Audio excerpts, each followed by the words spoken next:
Setiawan. Saya ke Mas Saidiman lagi. Mas Saidiman, apa komentarnya tadi? Menarik ya, kita melihat ada yang seperti tertukar nomornya. Iya betul, kalau kita lihat di wilayah-wilayah lain kan itu seperti calon-calon itu lumayan happy ya dengan nomornya ya. Tapi kalau kita lihat ini misalnya tadi calon dari PDI Perjuangan, yang dimana PDI Perjuangan itu nomor 3 mestinya, tapi mendapatkan nomor 2. Kemudian calon dari Kim yang mungkin berharap nomor 2 ya, sebagaimana nomor Prabowo ketika itu, tapi mendapat nomor 4. Sementara pasangan dari PKS justru mendapat nomornya PDI Perjuangan nomor 3. Iya, gitu. tadi kayaknya seperti mau tukeran nomor ya, tadi 2 dan 3. Nah, satu-satunya mungkin agak happy ini adalah pasangan nomor 1 ya. Nomor 1 ya. Acep yang dari PKB dan partainya memang nomor 1. Memang nomor 1, iya. Tapi kalau boleh komentar sedikit soal pasangan-pasangan yang ada di Jawa Barat. Seperti apa Mas Saidiman? Ya, ini menarik Jawa Barat. Sebelumnya kan di Jawa Barat ini tokoh yang sangat populer adalah Ridwan Kamil. Tapi setelah Ridwan Kamil keluar, ternyata popularitas Ridwan Kamil ini kemudian turun kepada Deddy Mulyadi, dan di dalam survei terakhir kan kita tahu bahwa Deddy Mulyadi sangat unggul di atas ya. Tetapi saya kira kita tidak bisa kemudian buru-buru menyimpulkan bahwa itulah hasilnya nanti. Menurut saya tidak, karena yang dilawan oleh Deddy Mulyadi ini saya kira adalah kekuatan-kekuatan politik yang juga dominan di Jawa Barat ya. PDI Perjuangan itu kan menguasai sejumlah wilayah di sana, kemudian PKS juga cukup solid di sana, dan ada sejarah di mana PKS ini atau calon-calon di PKS di dalam pilkada itu cenderung kurang bisa diprediksi. Di awal-awal. Mereka semakin mendekati hari H, itu suaranya biasanya semakin naik, terutama di hari H. Jadi jangan remehkan angka hari ini begitu ya? Jangan remehkan, karena PKS ini lumayan kuat dan dia menguasai wilayah-wilayah yang sangat padat penduduk, yaitu wilayah-wilayah yang dekat dengan Jakarta, Bekasi, Depok, Bogor, itu adalah wilayah-wilayah PKS dan itu sangat padat gitu ya. Tapi kalau boleh kemudian dipetakan, nih kan ada Deddy Mulyadi, Ahmad Saiku, yang kemudian kalau kita lihat per hari ini angkanya cukup di atas. Kemudian ada Acep dengan Gitalis dan JJ dengan Ronald, itu angkanya bisa dikategorikan cukup di bawah. Masih di bawah. Masih di bawah. Nah, kira-kira siapa yang harus lebih kerja keras nih Mas Saidiman kalau lihat konstelasinya hari ini? Menurut saya semua ya, memang ada start yang berbeda ya antara Deddy Mulyadi dengan yang lain. Kalau kita lihat ya di Jawa Barat kan kampanye untuk Deddy Mulyadi atau sosialisasi itu sudah dilakukan jauh-jauh hari. Itu kita bisa lihat dari gambar-gambar di jalan-jalan ya. Sementara 3 pasangan yang lain itu relatif baru, terutama yang kedua tadi ya, Adang Ruhiyat dan kemudian JJ Wiradinata. Kita bahkan tahu bahwa sebelumnya nama yang santer yang akan diusung oleh PDI Perjuangan kan bukan JJ tapi Ono Surono misalnya. Dan belakangan kemudian tiba-tiba muncul. Jadi pasangan lain di luar Deddy Mulyadi saya kira perlu melakukan sosialisasi yang lebih keras dan lebih efektif, lebih efisien, yaitu sampai kepada publik. Karena dia menghadapi Deddy Mulyadi yang sebelumnya juga sudah maju sebagai calon gubernur, dan dia juga mantan bupati yang sangat populer ya, bukan hanya di Jawa Barat tapi secara nasional. Saya kira cukup berat ya menghadapi, apalagi misalnya Deddy Mulyadi didukung oleh partai-partai yang sangat gemuk. Betul.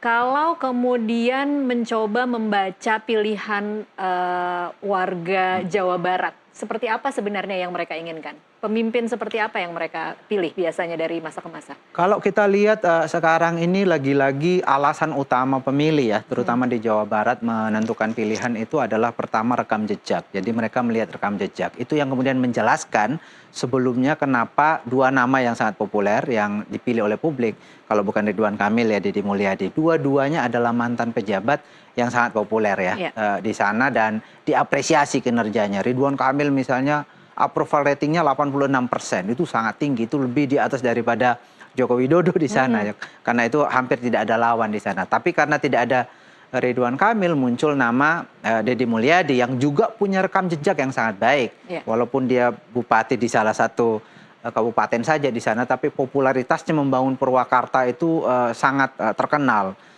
Legend gitu ya, dia salah satu di sana. Kemudian yang kedua tentu saja dia didukung oleh partai-partai politik yang sangat besar. Itu artinya mereka Deddy Mulyadi, pasangan Deddy Mulyadi ini punya mesin politik, mesin partai yang lebih besar sekarang dibanding partai-partai yang lain. Saya kira itu modal politik.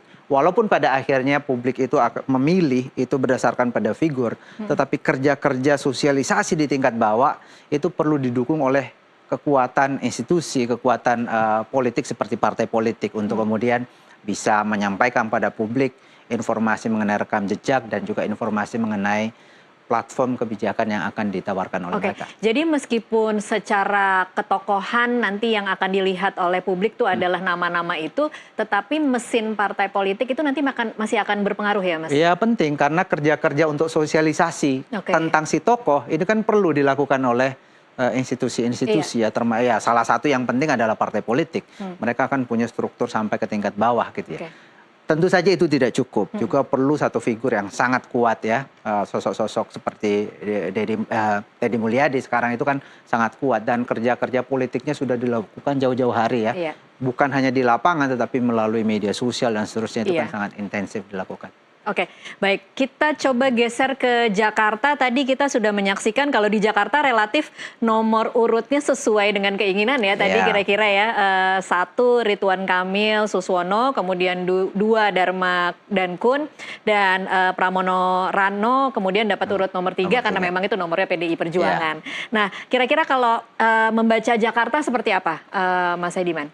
Jakarta ini juga salah satu yang menarik walaupun tidak ideal ya, karena publik di Jakarta ini kan menginginkan umumnya ya, menginginkan tokoh-tokoh yang pernah memimpin Jakarta dan dianggap berhasil itu kembali memimpin Jakarta. Jadi dari 3 nama ini tidak ada yang diharapkan warga Jakarta sebenarnya awalnya. Sebetulnya ya, jadi kalau di dalam survei-survei kita selalu menemukan ada 3 nama paling atas, yang pertama Anies, kemudian Ahok, kemudian Ridwan Kamil. Ridwan Kamil juga diinginkan oleh sebagian publik Jakarta ya.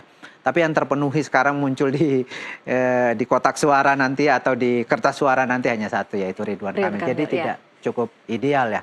Nah di survei terakhir itu kita melihat setelah Ahok dan Anies tidak masuk ya secara otomatis Ridwan Kamil menjadi teratas. Tetapi juga kita tidak bisa gegabah juga menyimpulkan bahwa Ridwan Kamil akan benar-benar memenangkan pertarungan.